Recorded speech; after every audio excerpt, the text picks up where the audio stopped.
if you saw in the title, it said, I hated my job, but it birthed Facing Monday.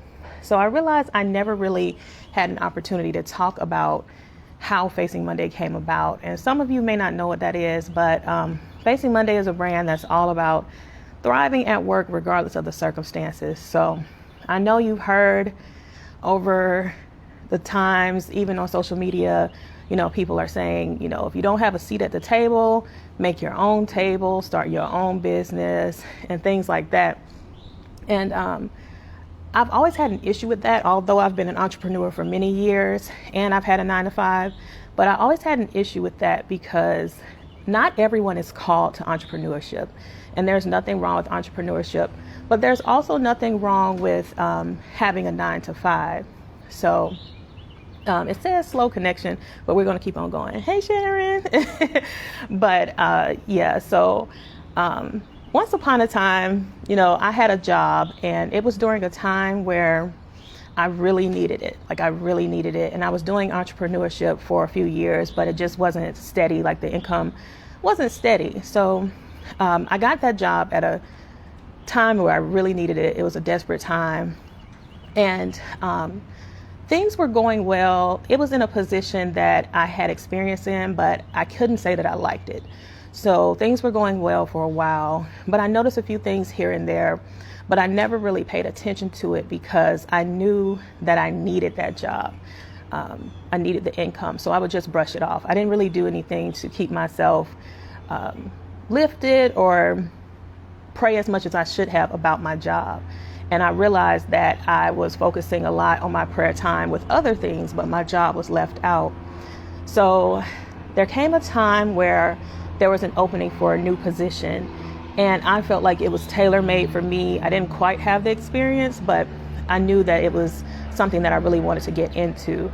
So I felt like the Lord was leading me to that position beforehand because I got some new certifications, and I was practicing for it. And it was basically learning and development. So I enjoy adult learning, training adults, and all those things. And to make this shift, I was up against some pretty stiff competition, AKA my manager.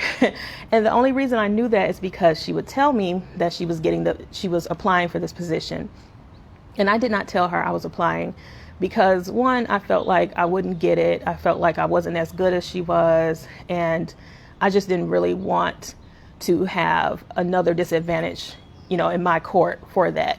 Let's just say she had more advantages than I did. So during that application process, it made me realize how much I didn't believe in myself. The weekend before the information was given about having the job, I was just tormented that whole weekend. I had dreams about getting fired, dreams about staying in the dead end position that I was in currently, and just thinking about how much more experience my manager had, which wasn't quite true. So I don't remember praying that much at all, but I remember being tormented. And so the time came on a Monday, and I got the job. And I did really hard. I tried really hard to sell myself and, just do things in my own strength. And I felt like it worked because I sold myself well enough. But really it was God. I realized that later that he was giving the position to me in order for Facing Monday to come about. So I hope I'm still on, but we're still going to go. And after that, the position started off well. I was able to, give ideas and plan for things and show my vision. But as time went on, I realized that people were not expecting me to get that position. I was surprised myself, but I did not know people would show me that they did not expect me to get that position. So at that point, I knew it was really something from God, and there was a bit of opposition. And I kept on going because I really felt like I would make a difference in that position. I had plans and goals and ideas, and I noticed something.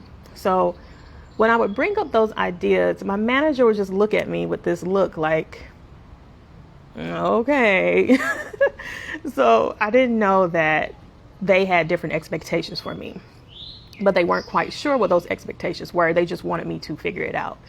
And at that time, I was just still my head in the clouds, thinking that I would have this impact on this position. And I was just hitting a brick wall. So it got to the point where I got a new manager, and she did not like me from the get-go. Let's just say from the first conversation, I noticed that she didn't like me because of some things I couldn't control. So during that time, I was convincing myself that wasn't true. And our conversations were okay, but I knew there was some underlying thoughts that she probably thought I couldn't do the job. And I was wrestling with that. So slowly but surely, it felt like all of my dreams were being crushed. And it got to the point where I was like, God, why did you put me in this position? And you knew I really wanted it, but I'm going through nothing but opposition. So it's still saying slow connection, but we're going to keep on going. Sharon, if you're still on, let me know if you can still hear me. But there was a lot of opposition still. So I went back and I looked at my journal. And during that time, I was writing about the issues I was going through. So let's see. This is a real journal entry from that time. Okay. Let me read it. So here's one. So during that time, I was writing how I felt. And one of the journal entries says, my motivation to work is pretty much non-existent. I hate the way blank talks to me and how I react by going to sleep or procrastinating even more. I get nervous to release my work because I think of all the ways it may be negatively received. So this leads to doing everything else but that assignment. Then I end up doing last minute work that affects my morale and physical health if I stay up late. Hey, Lakiba. So that may sound familiar to some of you all. I know other people have gone through that and were going through that in that job while I was there. And I'll get to that in a second. But if you see, it was like self-sabotage. It was also, I felt like my manager was sabotaging me. But at the same time, when I procrastinated and didn't take care of myself, didn't sleep enough, my work would be not as good as I wanted it to be. Thank you, Sharon. So, yeah, so here's another one that I wrote. Let me see. So this is to the point where I was getting to hating my job because I was just coming up against so much opposition and I was trying to prove myself so badly. And another thing I wrote was, let's see. I don't even know if dislike is the appropriate feeling for my manager. I'm frustrated. It seems like everything I do has to be some long drawn out process and have some backlash to it. I received positive feedback about my perseverance. My other manager said she feels like I have a third eye for figuring people out and navigating cultural issues. This is probably code for putting up with this foolishness because it's obvious blank has some issue with me. And I'll stop there. So I gave a reason why she had an issue with me. But it was interesting because I noticed that people were noticing my perseverance. And I was mad at God about that too, because they were noticing that there was an issue, but nobody was doing anything about it. So it got to a point where I was like, God, what is really going on here? I remember writing it, and I can't find it now on my old phone, but I took a note and I remember writing, God, what is really going on? And it led me to this deep dive just about myself, about persevering, about resilience, and about how God wants me to handle work. So what he said is not what I wanted to hear at that time. And I remember when I was writing, I was researching, and pride came up. And I was like, okay, whatever, and when I started reading it more, I was like, I can relate to this. And nobody really wants to admit that there is pride, especially when you're going through something where people are legitimately mistreating you.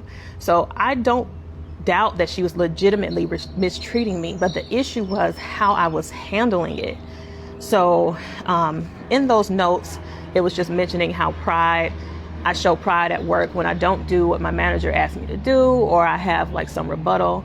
And that's exactly what was happening. A lot of the things that she wanted me to do, I just felt like weren't necessary, and it was just busy work. But as I went on the journey, and it wasn't overnight, God was showing me about honoring the position that a person has, not necessarily what they're doing. So I went on that journey about learning about pride and humility at work and serving. And I realized that God was leading me to a place where it wasn't about changing the environment at work. It wasn't about me changing how people responded to me. It was changing how I reacted. And something that happens a lot in the workplace and a lot of areas in life, people, let's say in 24 hours, people don't think about God and doing things the way God wants you to do for those 8+ hours at work. And that's something that I shamefully experienced as well. It took me to get to rock bottom to realize that God wanted me to live my life out at how He wanted me to live it at work as well. So that led to Facing Monday. I was going through those issues while writing the book, and the issues did not stop the way I wanted them to. And that was one of the reasons why I didn't want to release it, because I asked God, I was like, am I being a hypocrite by still going through these issues while I'm writing this book to help other people? And I realized that there will be times, and people don't want to hear this, and people do not say this a lot, but there will be times where the workplace does not get better. You may have to endure it until God opens another door. That may be through quitting, that may be through getting fired, that could be through staying, getting promoted. It just depends on what God wants you to do. So mine ended in getting fired.